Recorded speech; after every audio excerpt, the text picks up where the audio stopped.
अस्सलाम वालेकुम स्टूडेंट्स। उम्मीद है आप सब लोग खैर आफियत से होंगे। आप सब लोगों को मेरी तरफ से रमज़ान मुबारक।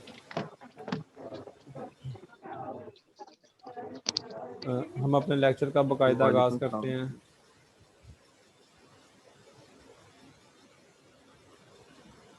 In the okay sir. previous week we have studied the various definition of development economics and how traditionally development economics was measured. Furthermore, we have also studied the uh, entitlement approach towards economic development, capability approach towards economic development as prescribed by Professor Amrita Sen. Furthermore, we have also studied the three core values of economic development as presented by Professor Amrita Sen. And furthermore, we have also studied the three objectives of economic development, which is based on the three core values of economic development. Today, we are going to start the next one, uh, that is Millennium Development Goals. Before discussing Millennium Development Goals, I have derived some schematic framework from the approach of Professor Mrita Sen.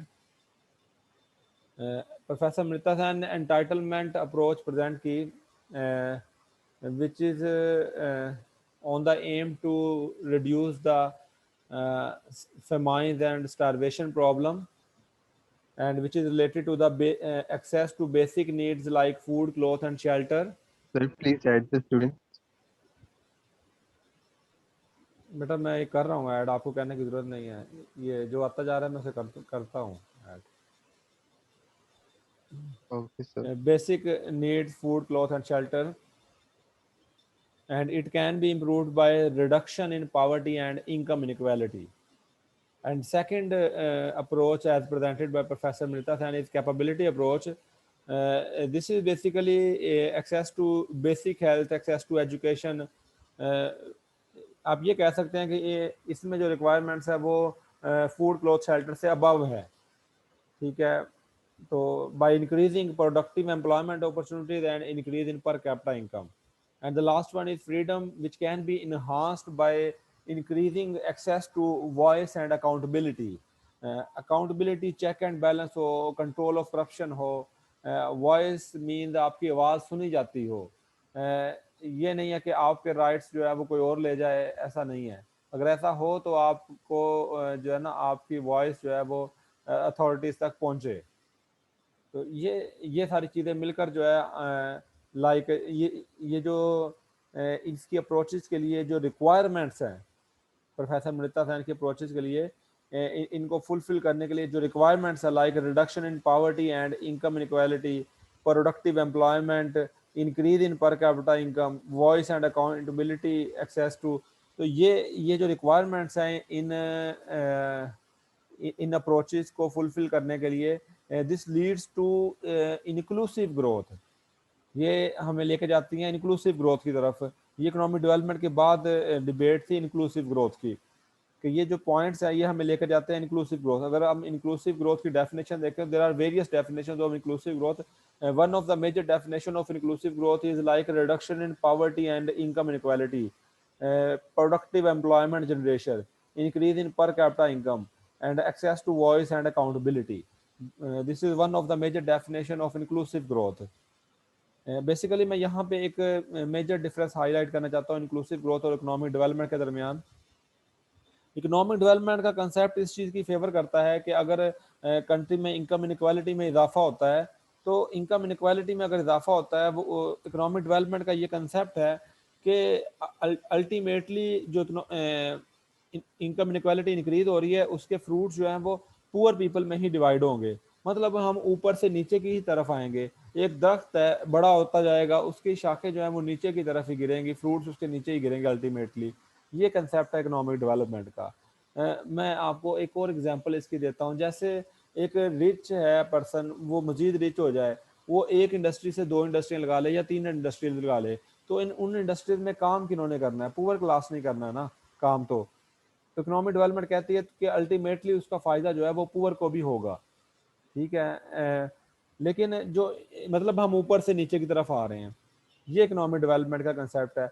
जबकि inclusive growth is something different.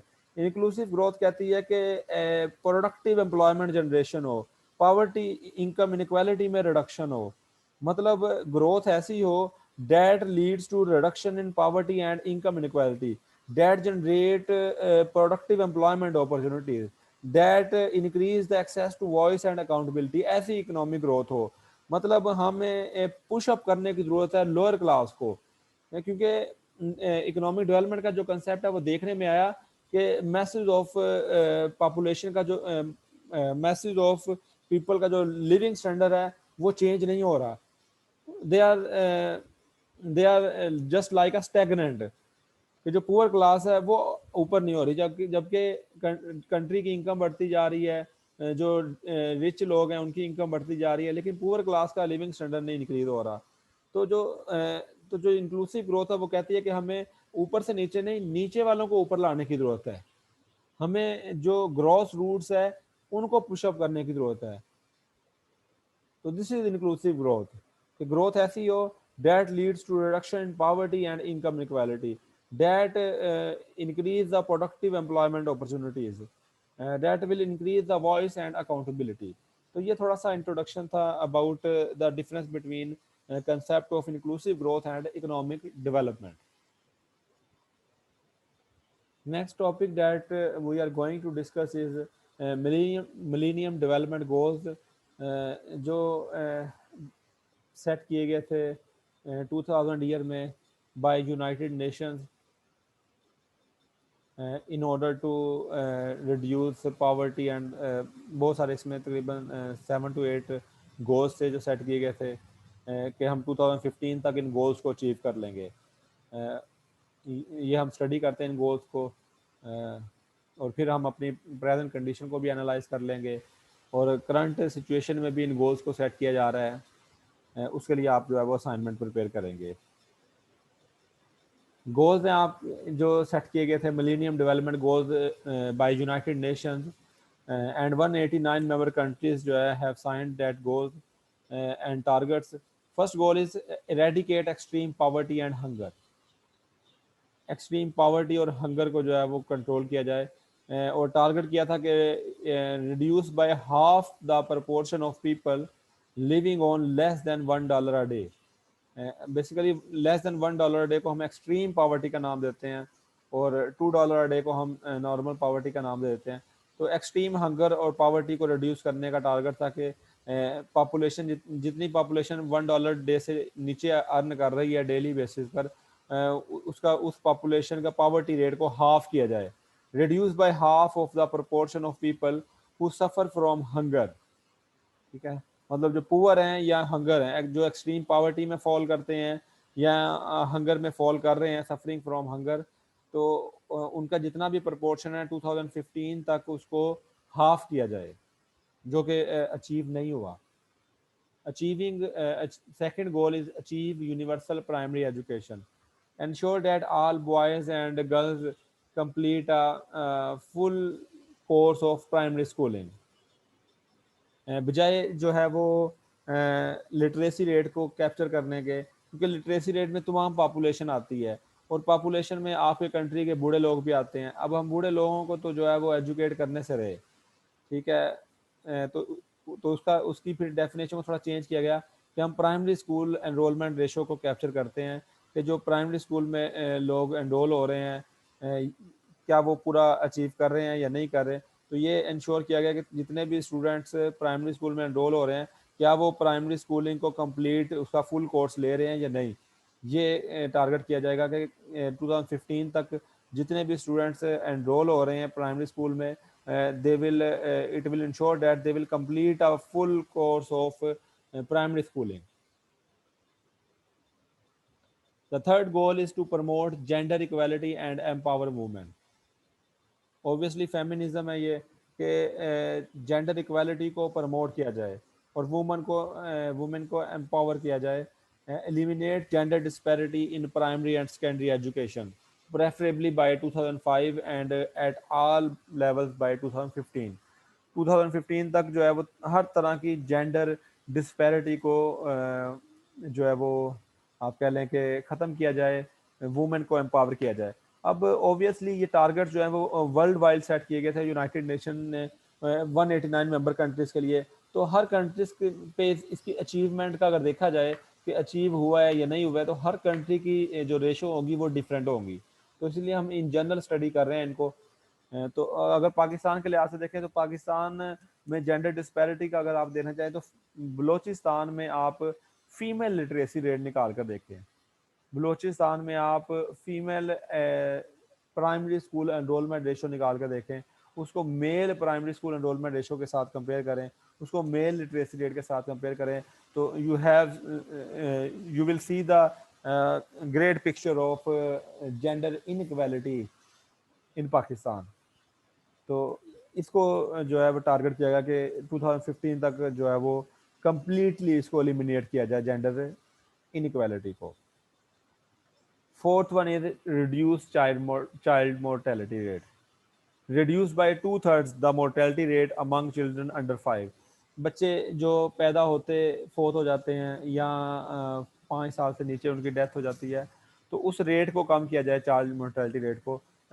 हमें अपने आसपास ये rate बहुत कम नज़र आएगा, लेकिन अगर आप रूरल एरियाज़ में मूव कर जाते हैं या आप बलूचिस्तान में देखें या आप सिंध में देखें, उनके रूरल एरियाज़ में अगर आप मूव करते हैं तो वहाँ पे ये चाइल्ड मोर्टेलिटी रेट बहुत ज़्यादा है। तो टारगेट किया गया कि ये 2/3 मोर्टेलिटी रेट जो है वो रिड्यूस किया जाएगा by the end of 2015। Fifth one is improve maternal health, female maternal health को इम्प्रूव किया जाए by reducing 3/4 of the maternal mortality ratio. बहुत सारी फीमेल्स जो हैं ये at the time of delivery उनकी डेथ हो जाती है।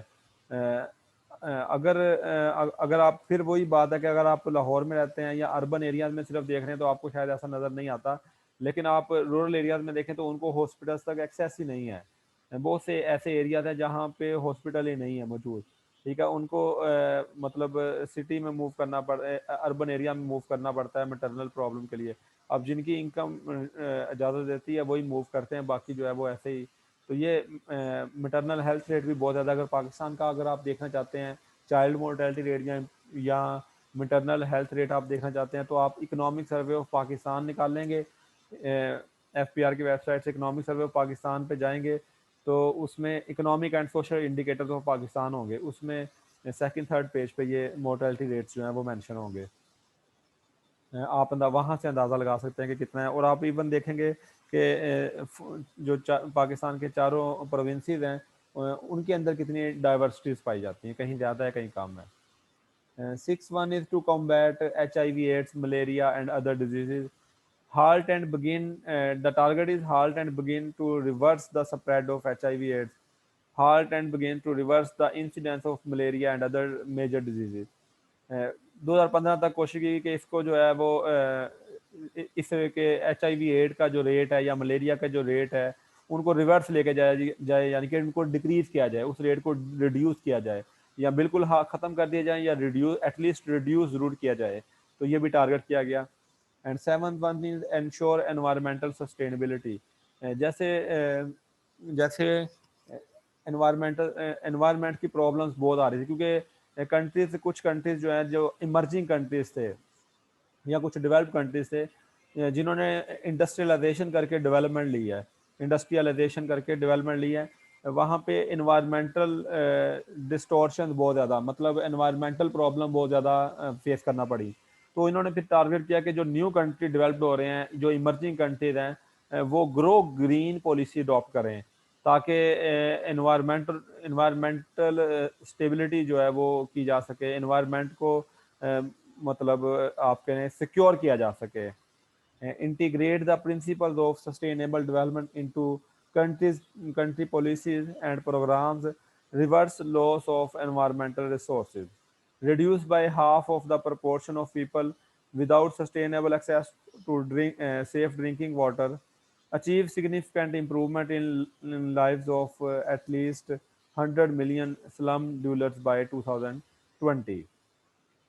अब इसमें एक तो यह है कि जिनको सेफ ड्रिंकिंग वाटर तक एक्सेस नहीं थी, ठीक है, जितनी पॉपुलेशन है उसको उसके हाफ प्रपोर्शन को तो एटलीस्ट सेफ ड्रिंकिंग वाटर तक एक्सेस दी जाए बाय द एंड ऑफ 2015, ठीक है।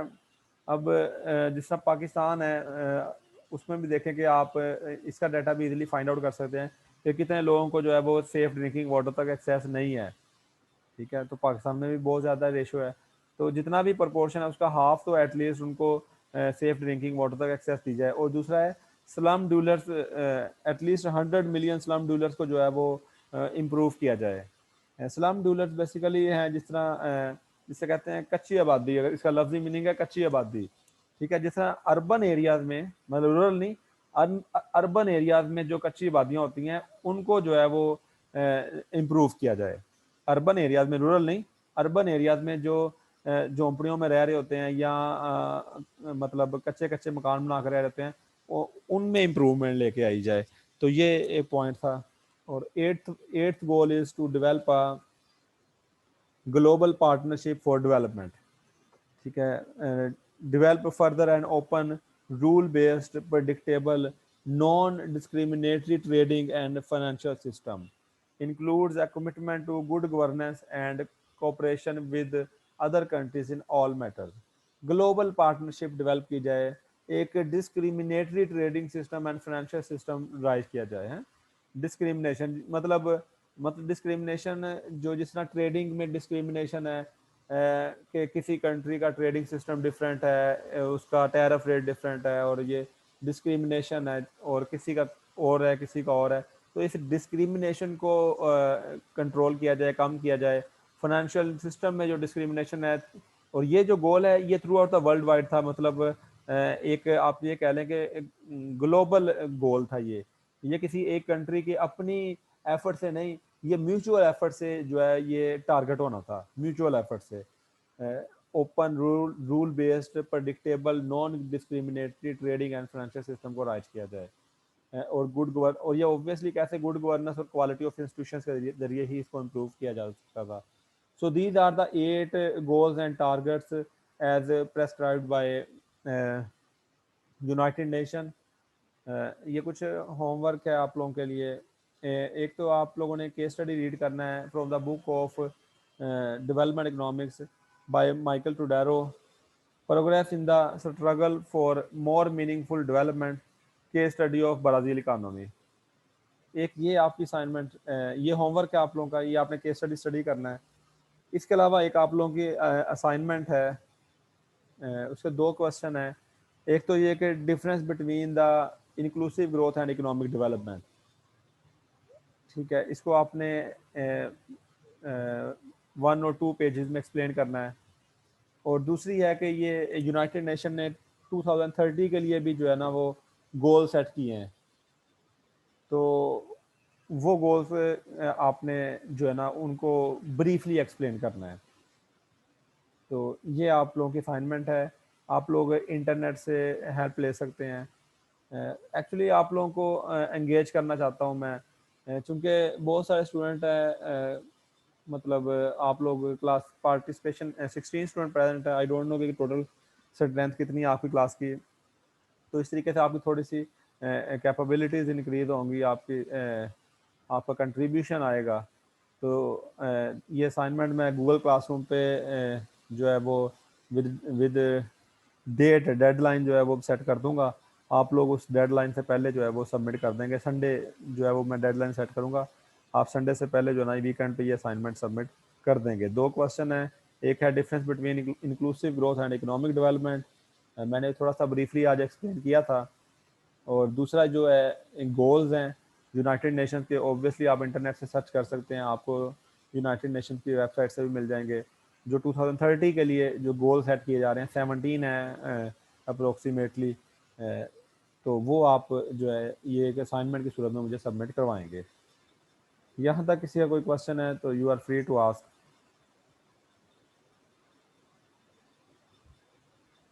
केस स्टडी सर वाली गोल्स जो भी आपने बताया असाइनमेंट ना में वो आएंगे? जरा रिपीट की कर दीजिए। सॉरी, ये असाइनमेंट है, ये केस असाइनमेंट ही स्टडी रहेगी का बेटा। बता दें आप। जो असाइनमेंट है वो केस स्टडी आपने स्टडी करना है बस, असाइनमेंट नहीं है उसकी, केस स्टडी की ओके असाइनमेंट नहीं सर। है बेटा, वो आपने स्टडी करना है, जस्ट आपको आइडिया हो जाएगा कि कंट्री की सिचुएशन का। तो असाइनमेंट में 2 क्वेश्चन है वो मैंने बता दिए हैं। और असाइनमेंट 10 मार्क्स की कंसिडर होगी। और मतलब आप जिस तरह कह रहे हैं कि ये फाइनल टर्म में शामिल होगे, फाइनल टर्म में शामिल नहीं होगे, फाइनल टर्म में वही शामिल होगा जो मैं पढ़ा रहा हूँ। असाइनमेंट के अलग मार्क्स हैं, assignment is assignment, it is not for the exams. Clear है बेटा? Yes sir. सर एक आपने डिफरेंशिएशन वाली बताई है असाइनमेंट, और दूसरी कौन सी मैं वाली वो बताई है? गूगल क्लासरूम पे लिख देता हूँ। Okay sir. और इसके अलावा CRGR कोई बैठा है तो ये पार्टिसिपेंट्स का स्क्रीनशॉट लेकर जो है ना वो ग्रुप में सेंड कर दें। Okay sir. ओके स्टूडेंट्स, इतना ही काफ़ी आज के लिए। ये ऑलरेडी हैंडआउट्स अल्लाह हाफिज। प्रोवाइड किए हुए आप लोगों को स्लाइड्स। अल्लाह हाफिज़।